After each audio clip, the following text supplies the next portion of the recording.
Hey guys, welcome to another episode of The Completionist. For this episode, guys, I wanted to talk to you guys about a topic that's been on my mind for a really long time. Anybody who's watched my channel for quite a while know that I'm a little bit of a stubborn gamer. I guess stubborn in the sense that I generally stick to one genre of games and I don't really try anything else because, you know, I've been playing video games for a really long time and I know exactly what I like, and you know, and I know when I put my money to good use, I know it's going to go to something that I know I'm going to play, and for the most part I'm going to enjoy. And to anybody who watches my channel, they know that my favorite game genre is the anime style game genre, and most notably JRPGs. But what a lot of people don't know is the story that got me into it. Because there's actually quite a little bit of a story of how I got into the anime style games and how I got into JRPGs in particular. So for this episode, guys, I just wanted to tell you the story of how I got into the anime style games and why it has and probably will remain my favorite game genre of all time. So, with regards to my love of the anime style games, it literally started in the 80s. Now, in a way that may seem a little strange. As a child, I absolutely adored the cartoons that I grew up with. You have to understand that, you know, in the little community that I grew up in, we actually did not get cable television until I was 9 years old. So the only way, you know, we could get cartoons was we had to go to our local video rental store, and we used to rent them and watch them that way. Now, back in the 80s, guys, I had no idea what anime was. I didn't know the difference between American animation or Japanese animation or like anything along those lines. To me, I just loved watching cartoons as a kid, and my best friends know that video game collecting is not my only hobby. My second hobby is that I am a collector of the retro cartoons. I will collect as many of the cartoons that I grew up with as a child, especially from 1980 up to around the mid to late 1990s. And just to give you a prime example of like some of the cartoons I collect, and I actually go after the complete series because I'm a collector that really misses my childhood. You know, basically, as I kept growing up and going from my pre-teen to teenage years and going into the 90s, I found less and less cartoons that used to appeal to me. And you know, I'm sure it's probably a sign of the times, but for me, literally, I believe that the 80s had the best set of cartoons, and unfortunately nowadays I think a lot of the cartoons that come on television now aimed at kids really suck. So I'm just going to give you an example of like some of the cartoons I have. Now, this is only a very small selection. I have a whole ton downstairs. My collection of the 80s and 90s cartoons that I grew up with is very expansive. But some of the ones that I own are I have the real Ghostbusters complete collection, and it's in the shape of a firehouse, and it basically has the full series in it like that.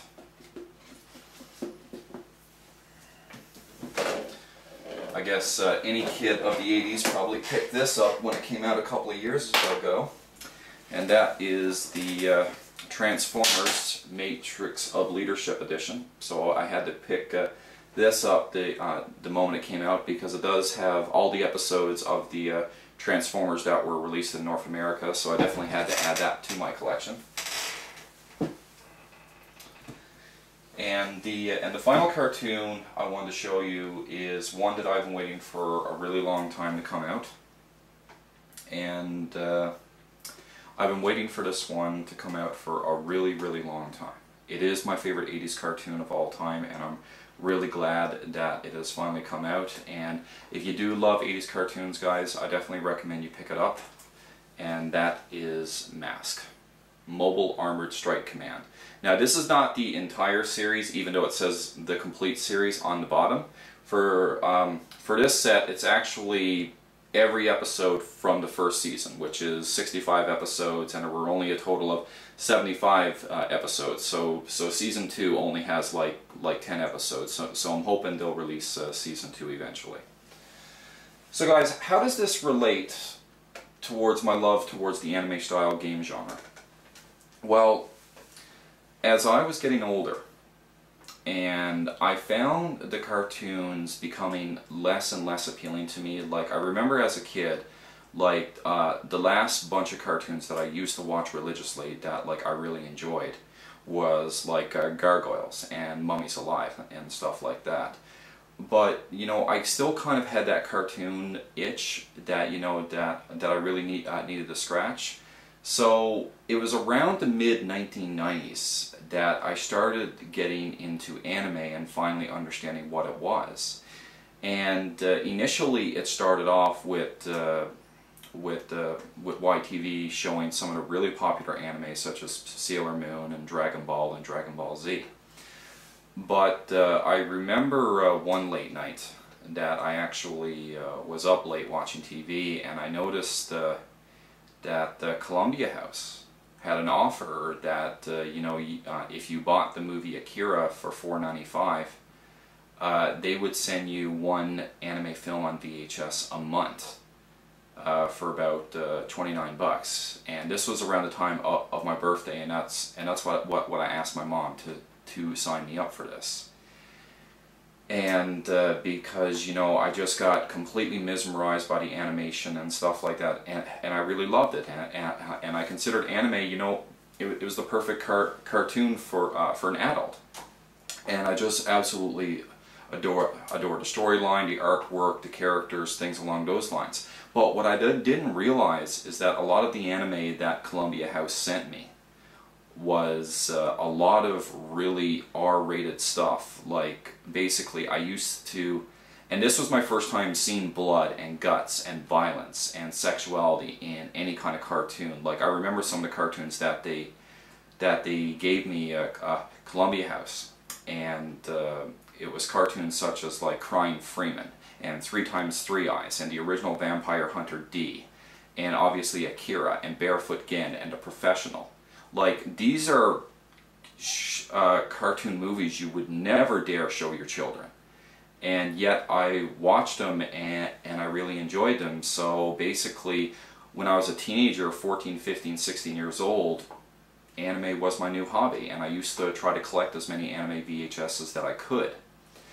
And I remember on my graduation night, because I'm not really much of a party animal, guys, you know, I remember you know, after graduation, you know, everybody went to the party and get drunk and that kind of thing. For me, that wasn't my kind of scene. So, like, I remember going to my sister's house, who had a satellite dish, and she had the channel Space, the Imagination Station. And for my fellow Canadians who are around my age, you know, on the Space Channel, late, either on a Friday night or Saturday night, they would show anime from US Manga Corps. And that anime I absolutely adored, and it was from Space, the Imagination Station, that I seen my favorite anime of all time, which is Dominion Tank Police. And just ever since I seen that anime, it has still remained my favorite anime of all time. But as I was getting into more and more anime, I still had the video game hobby as well. But the funny thing is that, as I told you guys before, I didn't have access to a lot of video games. And, you know, like, and when I was growing up in the NES, SNES days, you know, I played every game I could get my hands on. I didn't just cater to the anime game style at that time. I used to play everything I could get my hands on.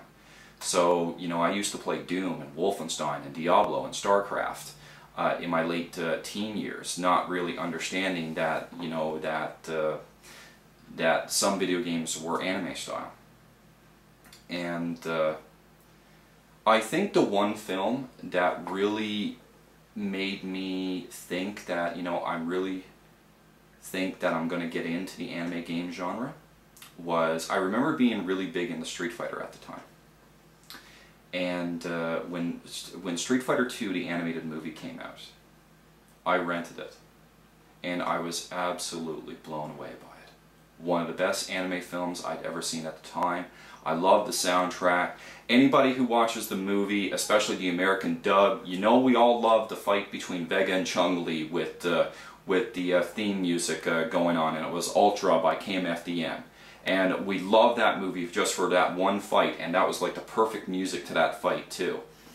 And it was really that movie that made me feel like, alright, like, are there anime style video games? Because, you know, I just seen how Street Fighter was taken into an animated movie, and I just absolutely loved it.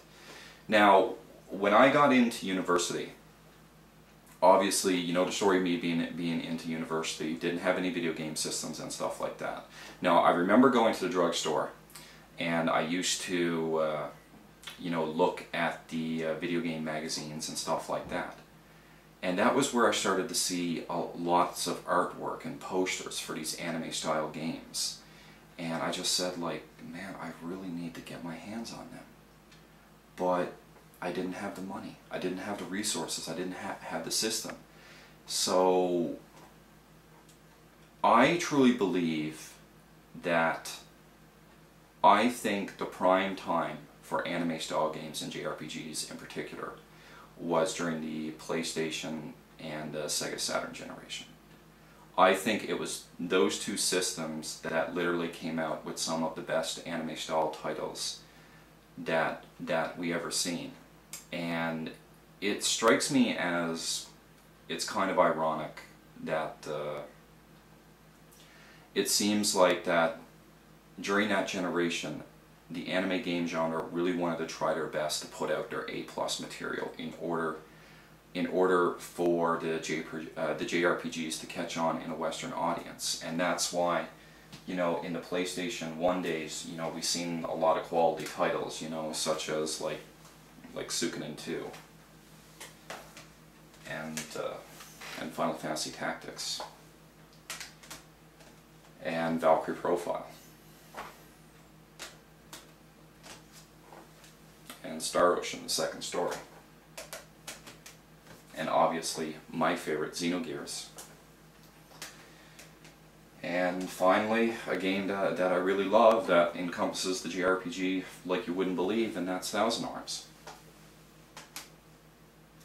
And I think one of the reasons why, you know, I really got into this game genre is because, you know, it is my love of cartoons, but one of the best things that I loved about JRPGs and the anime style games is that for the most part, they didn't really take themselves seriously. You know, a lot of people like to make fun of the fact that, you know, a lot of anime style games and JRPGs are very cliche and they don't try to broaden themselves or like anything along those lines. But the funny thing is, guys, is every PS1 title that I've shown you, each of those games actually tell a really good story. And I think it's something I wish people would stop hating on JRPGs for, because anime style games and JRPGs can actually tell really good stories. And you know, it was basically my love for these games that led me into liking games such as Lunar, and obviously Lunar 2 Eternal Blue. And I think one of the reasons why I loved a lot of these games starting off is that they actually had animated cutscenes. And one of the things that I did not like about watching anime is that it always seemed like the moment an anime was over or an anime series was over, it always felt like it got over way too soon.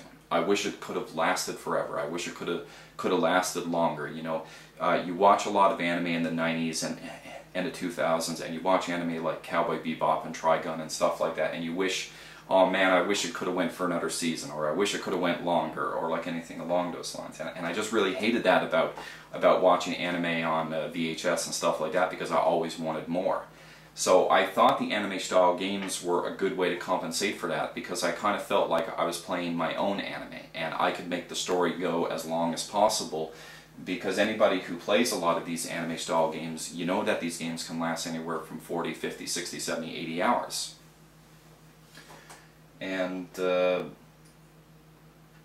basically it was just a mix of just the sense of humor and the art style is one of the reasons why I absolutely adore this genre. But the funny thing is that, guys, I never got a chance to play all these PlayStation games when they first came out. I never started collecting them until back in 2004, 2005, and a lot of these games were already out for 4 or 5, 6 years. But I just absolutely adored this genre, and I believe it's hated for the wrong reasons. And I think that one of the things anime style and JRPGs have is they have such a beautiful art style. Their stories can be so innocent, yet so funny, and maybe even a little perverted from time to time. But I think it's that combination of a great sense of humor and sometimes not taking themselves seriously, but even finding the time to mix in a bit of hilarity to a really serious story is one of the reasons why I actually enjoy them. Now, with regards to right now, guys, you know, the anime style games and the JRPGs, you know, they're kind of in a really funny place or hard place right now. You know, these games were really popular, especially back in the PlayStation 1 generation. But now that we're into the PS3 and Xbox 360 and Wii, it seems like that they always get pushed off to the side. You know, reviewers aren't usually kind to a lot of them, and, you know, basically one of the things I'm seeing is that the more we get into each later generation, you know, the less JRPGs I'm actually seeing released. And I can kind of understand, guys, because obviously video games cost a hell of a lot of money to make now compared to what it was maybe 5, 10, 15 years ago. And, you know, in order for your video game company to stay afloat and to stay alive, you really have to make sure that you make a hit. And, you know, I can understand people's complaints with anime style games and JRPGs because sometimes they go a little too over the top. They end up being too cliche. But what you have to understand for the fans that enjoy them the most is that's why we love the game genre in particular. And I'll just use the PS3 for a perfect example, guys. Like, even me as a fan of the anime style game genre, even I can admit that a lot of the anime style games that have been released for the PS3 aren't really all that great. They're more fan service than anything else. But I'm willing to give these companies my business and my money so that, you know, for every 2 bad titles that they put out, you know, they can actually have enough money to actually put out the 1 good title.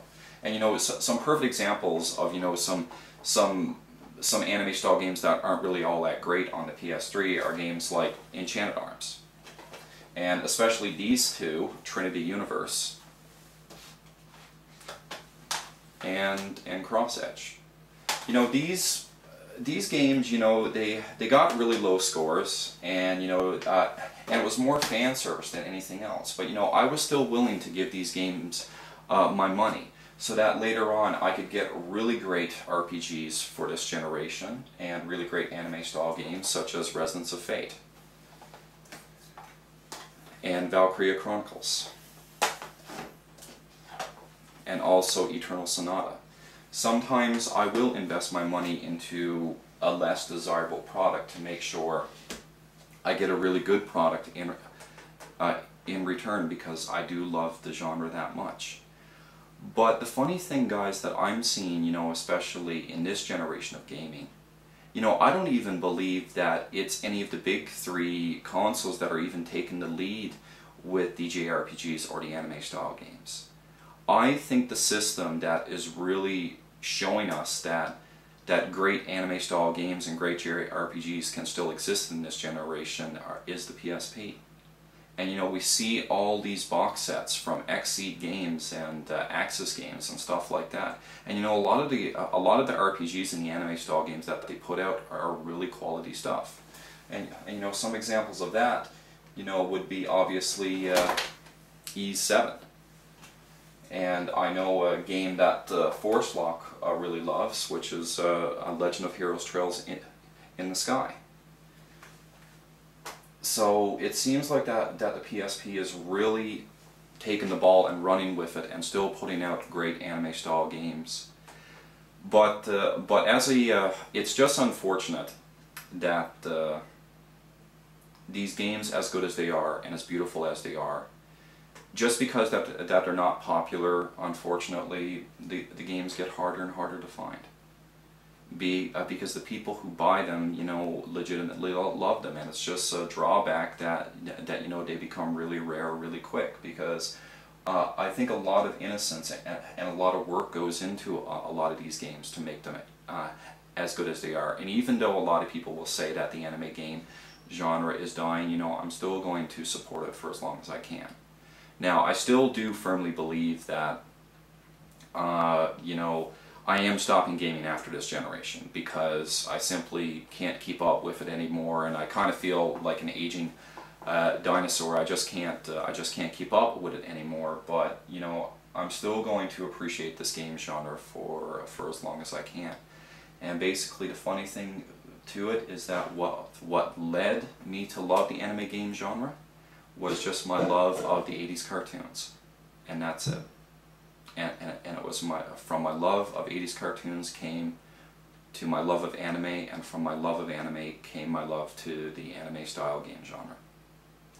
So anyway, guys, I hope you enjoyed that story of why I love and will be a longtime fan of the JRPG and the anime style game. So anyway, guys, with that, take care, and I wish you nothing but the best. Later.